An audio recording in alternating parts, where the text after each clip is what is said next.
This is video 2 in my Pinterest Marketing for Beginners series. In the last video, we covered what Pinterest is and who should use it and why you should use it. Today, we're setting up your Pinterest business account from scratch. Now, I know not everybody will have an account that is blank, but some people might have personal accounts that they haven't used for a while that they want to convert to a business account. So we're going to cover all of that. So regardless of where you're at, whether it's brand new or maybe an old kind of decrepit Pinterest account, we're going to help you get set up the right way. If you haven't watched video 1, I would highly recommend you go back and you watch it. You can grab it right here. One of the biggest reasons you need to watch it is that anyone who dives into Pinterest marketing really needs to understand why. I have heard countless stories of people starting and they get 3 to 4 weeks in and they go, why am I doing this? I don't even understand how Pinterest works. I don't get it. It doesn't make sense to me. That video will help bring you up to speed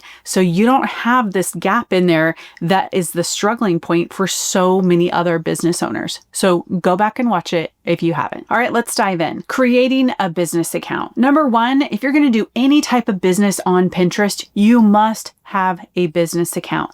Plus, you get so many extra features with a business account that you don't get with a personal account. The reason I call this out is because for years, Instagram has had creator accounts or professional accounts or personal accounts, and people often take their understanding of Instagram and they overlay it onto Pinterest. They have a personal account and they think, well, maybe if I keep it personal, I'm going to get more reach. But that's just not the case with Pinterest. You for sure need a business account, especially if you're going to be selling your products or selling any type of product, ads, whatever it is on your website.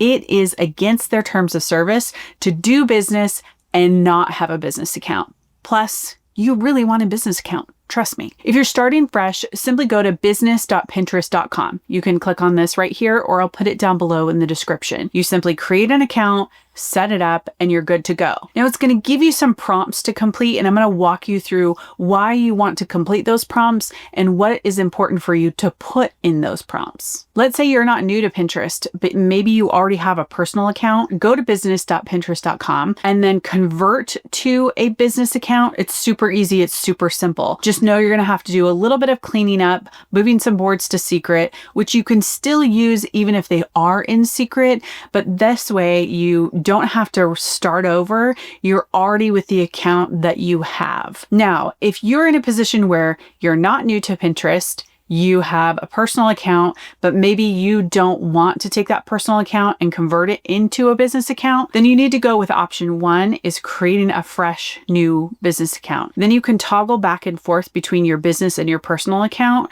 on Pinterest. It's pretty easy. Okay, number 1 is profile optimization. Let's show you what that looks like. Let's go to your profile and I'll walk through what you need to make sure your profile is optimized. Number 1, your profile name. This should be your business name plus what you do. Think Kate Ahl, Pinterest marketing, or Sarah Smith, home organization tips. Pinterest reads this as search terms, so make it clear and keyword rich. Your bio. You've got 160 characters, so use them wisely. Tell people what you do, who you help, include 2 to 3 keywords naturally. Mine says something like Pinterest marketing strategies for business owners.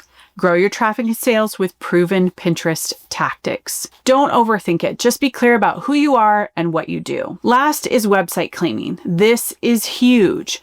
Go to settings, click claim, and follow the steps to claim your website. This verifies your own domain and lets you see analytics from all pins from your site, even the ones other people pin. It also adds your profile photo to every pin from your website, which builds brand recognition. If we're on the same page here, go ahead and hit the like button below. All right, creating your first boards. Now, this is something that in the past when I've done a video, people have said, I really need to see this in action. So we're going to walk through this right now. All right, when you're creating boards, you want to think about 3 to 5 boards that accurately represent your business, the content that you create, or the products that you sell. You need to name them in a way that the algorithm knows exactly what you're talking about. You want to use this exact strategy. If you're a wedding planner, don't just create a board that is wedding planning tips. You want to create a board that is rustic wedding decor, or maybe you specialize in elegant wedding planning. You want to be very specific, not just weddings I love. If you are a nutritionist, you want to skip the recipe board that's like recipes I love. You want to be really specific. Protein-rich breakfast ideas, quick and easy lunches, quick and healthy lunches, something that you know the person on Pinterest is going to be typing into the search bar in order to find your board. See the difference? One is about you and what you like. The other board is about them and what they like. That is really, really important. To find the keywords that you're going to use in building your boards, you want to use the search bar on Pinterest. I'll do a quick screen capture here so you can see. You simply go to your app, see the little search bar at the top, put in some keywords, and there you go. You'll get search prediction down below. I highly recommend that you search keywords that you know are related to your brand. For example, here, I searched Pinterest marketing, so I could see what other keywords are related to Pinterest marketing. Then I can take those words and I can end up using them on a board that I actually own so that people can come and find more Pinterest marketing tips. Each board that you have needs to have a description. Don't overthink this either. It's 2 to 3 natural sounding sentences. I'll put a screenshot here so you can see that. It's just simply a phrase or two about what the board will hold. Think of it as an extra layer of a category as to what your board will be about. Again, 2 to 3 natural sounding sentences. Don't keyword stuff and put commas between or those little pipes in between. Make it natural sounding. And here's something people always ask me. How many boards should I have? Now, there's really no one right way to answer that question. You need to have as many boards or as few boards that communicate the type of content or services that you sell or the products that you sell. You don't always need 100 boards to communicate that. How would you fill that up if you don't have enough content? Or maybe you only have 5 to 10 products that you rotate through or you sell. Maybe 5 to 10 boards is all you need. So start small. You can add more later. Remember, you can move some to secret or you can move them to public. There's a lot of flexibility when it comes to boards. Just think about this.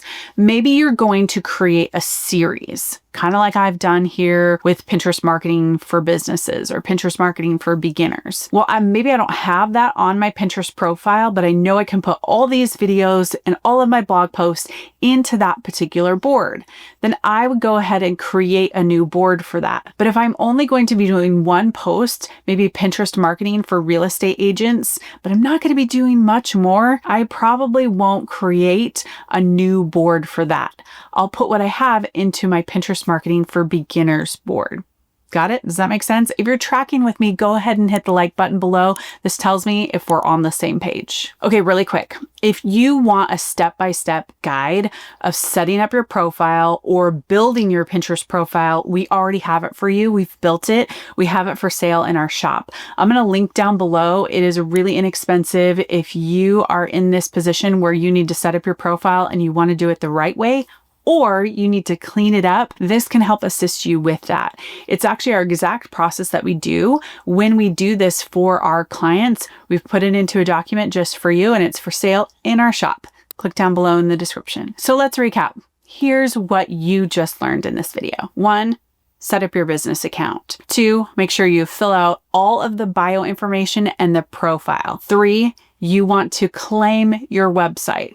4, you want to start by creating your very first boards. With that, you're set up. I know it sounds so easy and I just did this in like 5 to 7 minutes in this video, but I promise you, you set aside a little bit of time. Maybe you're streaming your favorite show.